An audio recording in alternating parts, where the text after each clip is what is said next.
specially trained and equipped, ready to battle crime, the SWAT team. Bravely dedicating their lives for the safety of our community.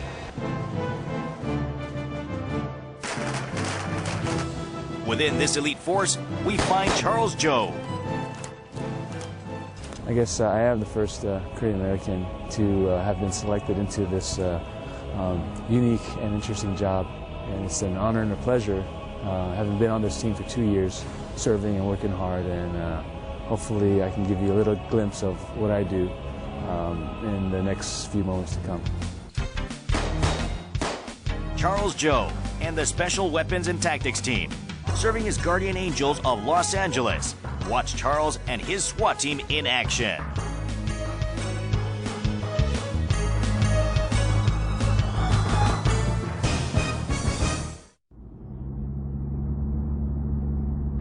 A quiet morning in Los Angeles. While everyone is sleeping, these people are on call 24 hours a day, securing our community. Gentlemen, to your left, sitting filming, has been approved. 3 a.m. in the morning, the SWAT team is getting ready for another busy day. Because of the dangerous nature of their operations, they must have extensive meetings and preparations before they dispatch.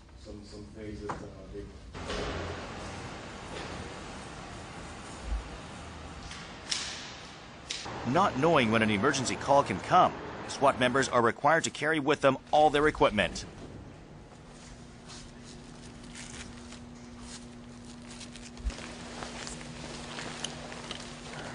They have to be fully armed for protection purposes. This is our main body armor protection that we keep on. It's called. This is my M4. This is basically our what's called our kit. This is the protection that we have, and we need to get ready up when we will do our warrant. So. For security and tactical purposes, the SWAT team dispatch in specially armored vehicles. Once they are fully armored and in their vehicles, they're ready for their mission. Although a daily routine, it is probably an intense moment for the officers, not knowing what to expect.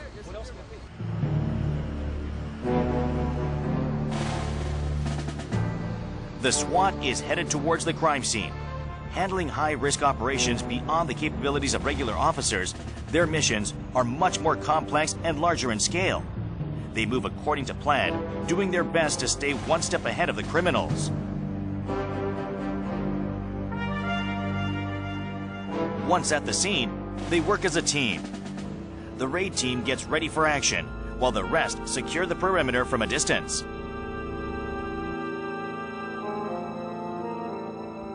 Today's mission was a drug raid. Extensive preparations and plans are made to successfully catch both the criminals and the necessary evidence in the most non-violent, safe way possible. Every mission we do, that's what we do. We talk about it afterwards if there's anything we can do better. We always learn from our previous missions so we can get better and better each time we do it. So that's kind of like our attitude.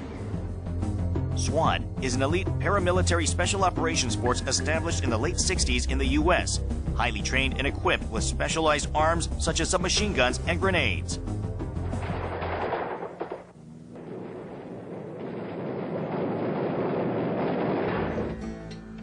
As serious organized crime increases at alarmingly intricate levels, the SWAT team continues to extensively prepare for any dangerous missions that come their way, to protect both the lives of innocent people as well as themselves.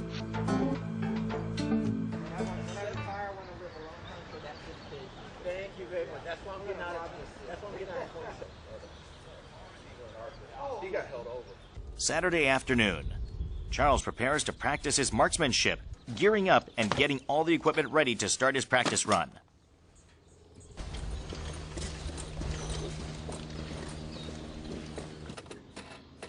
Once the targets are installed, Charles will have to quickly move and fire selectively as targets randomly pop up on a timed basis.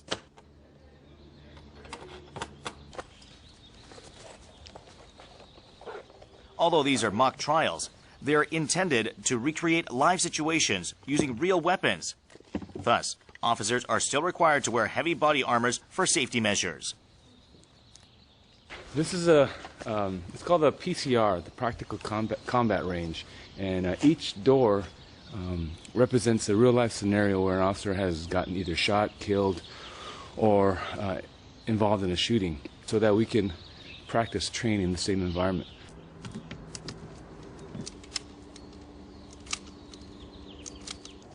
Using MP series guns and live ammunitions, SWAT members train hard to develop accurate shooting skills. All right.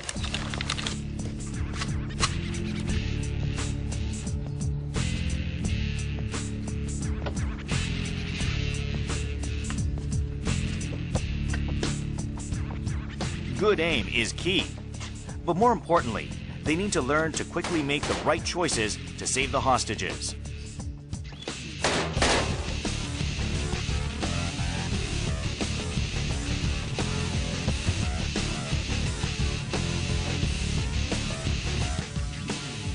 Being aware of your surroundings and quickly spotting your enemies is key for survival.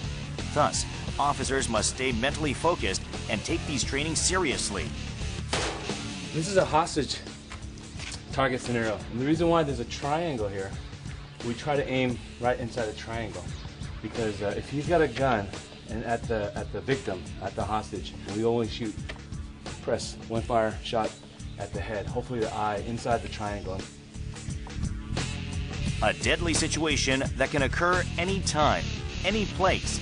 Charles continues to practice hard to be fully prepared when this time comes. The first one I ever went through was pretty exciting, scary, a little bit confusing because I didn't really know what to expect because it was the very first one. So we have to be ready. SWAT focuses on perfect aim in short ranges at quick speeds. They need to master this, not only for their own benefit, but because their lives depend on each other. And every agency, every entity in LAPD, SWAT has to train with them to some degree because we need to know what they do and they need to know what we do. So if we need them or they need us, we can work together. SWAT was constructed based on teamwork. They move as a team, and they will survive and succeed as a team.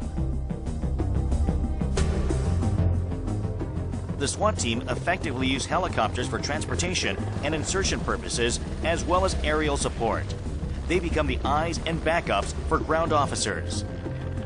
In an emergency, these rear doors come off. They completely come off, and I would clip myself. Basically, they can take us from building to building to building, rooftop to rooftop, and there are two of us, one on each side, and we would clip ourselves to the inside of the helicopter, but we would stand outside. And if we need to take the shot from up here, we have our optics and we have a rifle that we can sit on and engage a suspect if we need to. We'll be the first ones to see what the other SWAT team guys are getting themselves into. We'll have the intelligence and we'll relay to them what needs steps and the route of travel that they need to do to get to the location safely.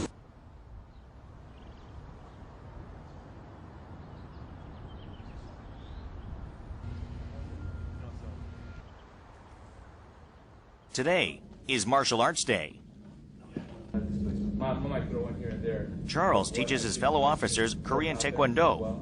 He voluntarily started these sessions because he found Taekwondo to be effective for combat and self-defense. Just the same scenario, same take on the curriculum that we teach.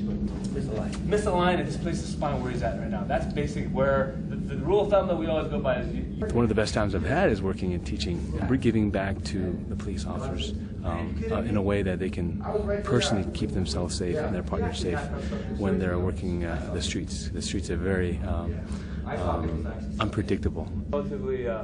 Although some doubted its usefulness at first, many found it to be effective when practiced and began to train on a regular basis. So suspects on your bellies facing up, facing forward, so I can get a look at your techniques. His head creating more of that misalignment. When you do so, with your left hand, go to insert that in that rear pocket where their armpit is. Turtle up, and then you guys immediately react off the suspect turtling. That's a great technique. I mean, we get guys that do that all the time in the field, just freeze up and don't want to give us their hands. So, it's a good technique to be able to use, so we don't have to use a taser or whatever else. It's just quick and easy.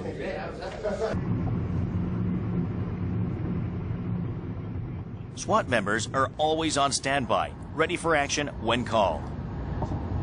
In each car, there's a police radio scanner, so we can hear all the calls that are coming out throughout the city. So if we get a call, we respond anywhere in the city. If we need to go right now, then all my gear's in the back, and I can change and respond anywhere I want with lights and siren, and get there pretty quickly, relatively quickly. On call 24 hours a day, sometimes with no rest and not knowing what dangers to expect. This sort of dedication may be one of the most stressful and hardest part about being a part of SWAT.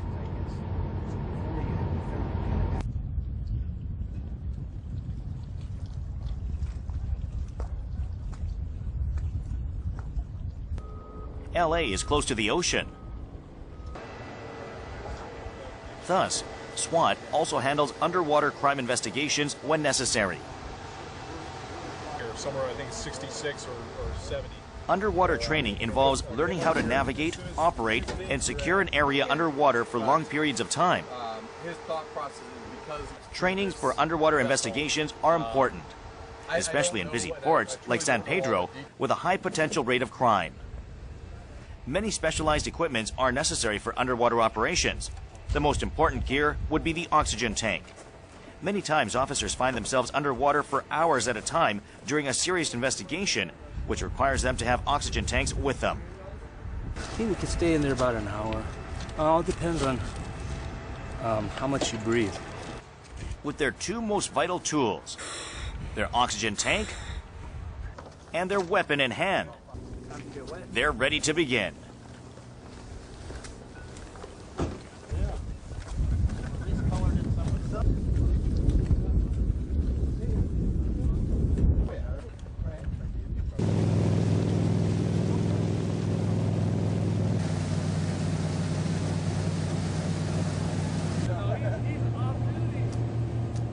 Only the top officers in SWAT can join the underwater dive unit due to the complexity and expertise required in this special subdivision. Thus, Charles and his team take on this job with pride, working hard to make sure they don't let anyone down. Do extraordinary things to save people's lives. To be part of that and to be able to supervise those officers, it's truly makes me proud to be part of that. San Pedro Port is LA's busiest cargo terminal, where a lot of commercial shipping takes place. Thus, chances of crime here are high. Today's training site is an area filled with cargo containers. Their goal is to investigate and secure all areas on ground and underwater within the given perimeters. Luckily, they have great weather and water conditions today.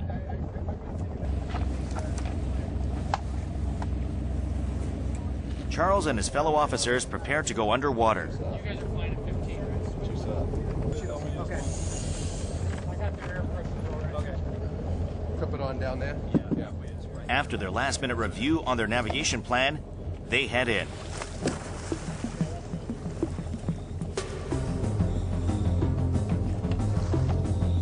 So far, everything seems to be running smoothly.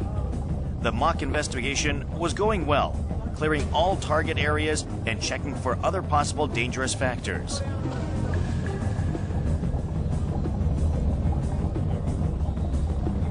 Then, they notice an otter swimming in close proximity.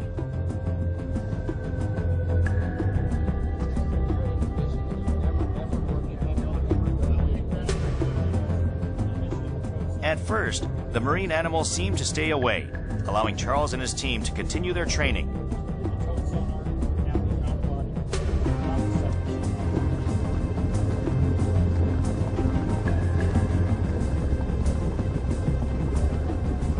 That is, until the otter started to approach more aggressively making it difficult for them to focus. Although the ocean looks peaceful and serene, unexpected incidents like today can make underwater missions very difficult and even dangerous. Furthermore, being underwater limits one's ability to maneuver easily, making these kinds of operations more dangerous. Grab the line, and this handle is weight bearing. And finally, their underwater training is complete for the day. Might get lost. A couple will redirect them, but I'm on the compass, so I have to lead them over here. And our target was that 5-mile-per-hour sign. You know, as we're surfacing, I said, please let that sign be there. And we popped up right in front, so I feel pretty lucky. I feel good. A good training day.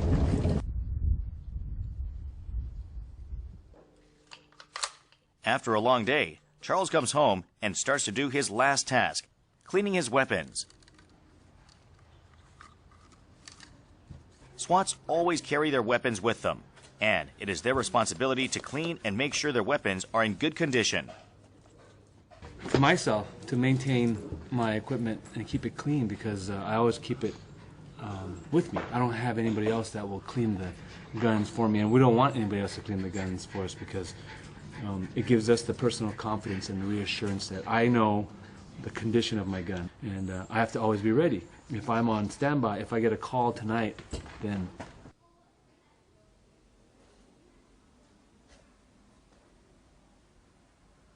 studying is also a requirement.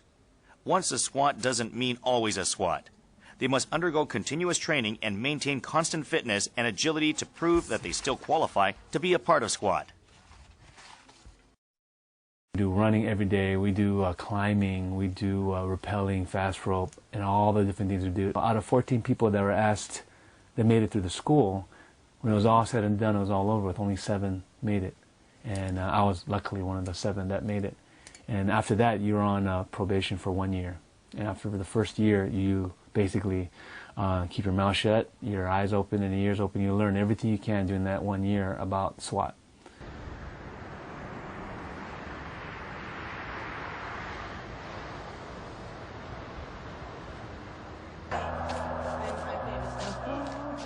Charles is a faithful Christian. Due to the nature of his job, he is unable to actively participate in church, but he makes sure to attend every Sunday. File on what I do.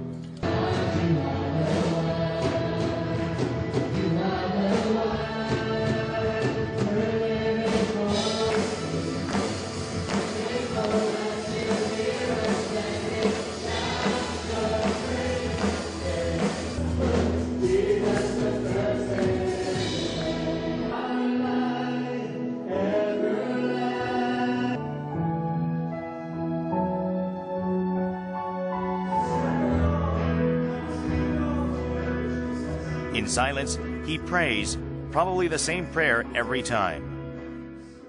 It's a tough job that I have, and the kids know that I have a tough job, so I just hope that they can see the lighter side of me as a father and as a spiritual leader of the house, family, that I can show that example.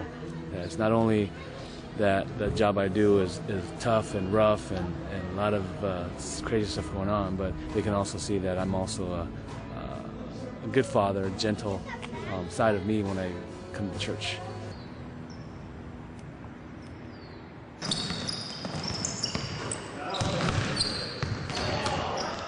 Even if he may be exhausted from work, he always makes time for basketball.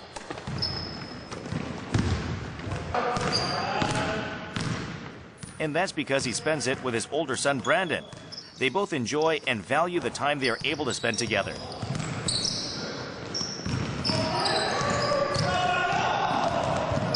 I hear that every time he goes out, like, police officers die or get shot or killed. So whenever he comes home, I'm really glad that he came home safely, and we spend a lot of time together when he comes back, eat dinner, watch TV, and next thing when he goes out, he comes back and I'm happy to see him again. He is proud and excited, watching his sons grow up. But the feeling of guilt lingers, knowing his career takes so much of his time away from them. This is a good opportunity for both of us to bond and get together and hang out and spend some time as father and son. It's a good growing experience for him and a bonding experience for me.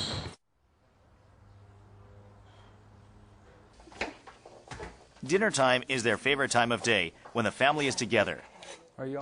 Today, Charles will be cooking a special meal for his fellow teammates.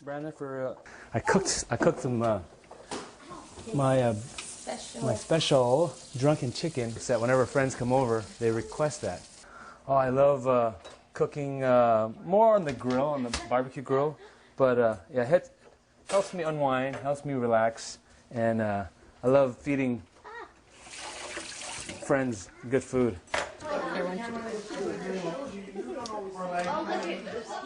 Charles' wife has been there for him every step of the way as he worked hard to join SWAT. People were actually telling me, oh my gosh, are you sure you want him to do that? Because it's going to hurt your family and it's going to affect how much time he has. But the great thing was that he always knew that when he was off work, he was a dad and he was a husband. So I never doubted that, and every time he had a free moment, he was with the kids and the family. People always say protecting one's family should be more important than going after criminals. But Charles looks at the bigger picture. He ensures their safety by creating a safe environment for them. Charles' mother also respects his decision and career choice, and despite her concerns, continues to support him. 이건 더 위험해가지고 큰일이다. 그런 걱정을 하면 지 누나가 그래요. 폴리스 할 때부터 덜 위험한 수도 있다. 안전한 것 같기도 하는데 그렇게 걱정하지 말라고 이제 저한테 위로를 하지 우리 딸이. 그냥 불안하고 뭐 걱정된다기보다 그냥 늘 기도해요 저는. 기도하는 마음으로 그냥 늘. From being partners to becoming close friends, to Charles, they are now family. I'm like, you know, I'm gonna take this. I'm gonna take this.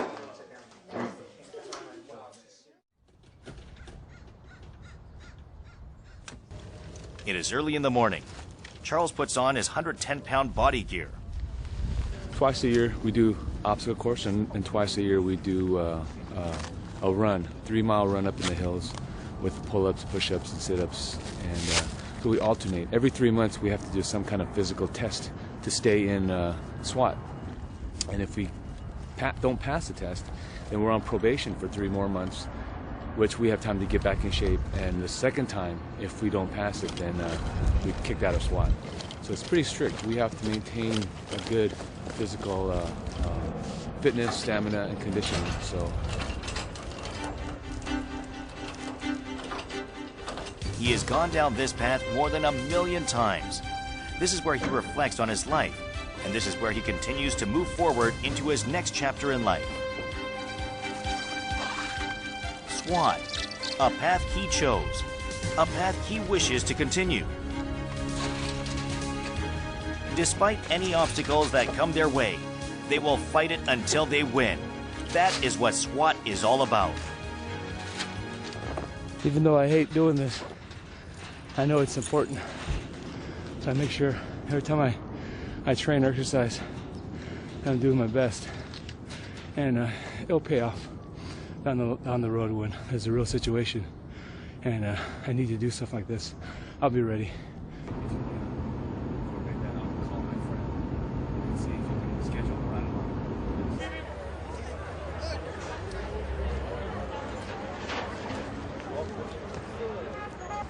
LAPD's best officers will be attending today's ceremony.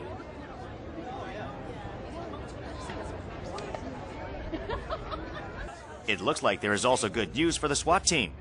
Everyone, including Charles, looks excited.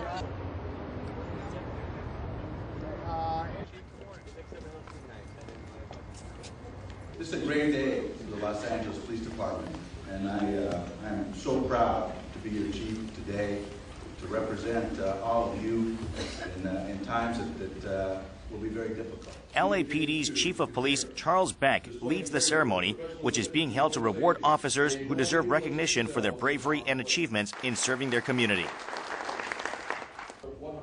Slowly, one by one, team by team, officers go up to receive their medals of valor. A moment of pride for officers and a moment of excitement for their families.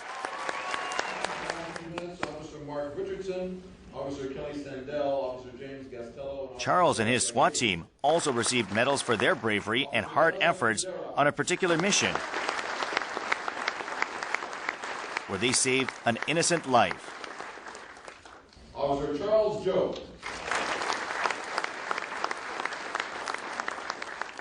And even more risky and dangerous assignments, but this particularly, the first one that we had, will always be special to me because having been brand new in SWAT 2 years ago, always be an important memory. Appointed to LAPD in 1996, after years of hard work and training, Charles Joe became the first Korean-American SWAT member in 2008. He is now determined to do his best to continue to loyally serve and protect his community, and hope he will make a lasting mark in the field as a great role model for future Korean-American generations to come. I hope that my tenure here in SWAT will make a lasting impression to all the younger Korean-Americans that hopefully strive to come down my path one day in the future, and hopefully I can make an impact enough where when I'm long gone, they can still remember the things that I've done. I hope that I can set that example, or be that example for all the, the next generation.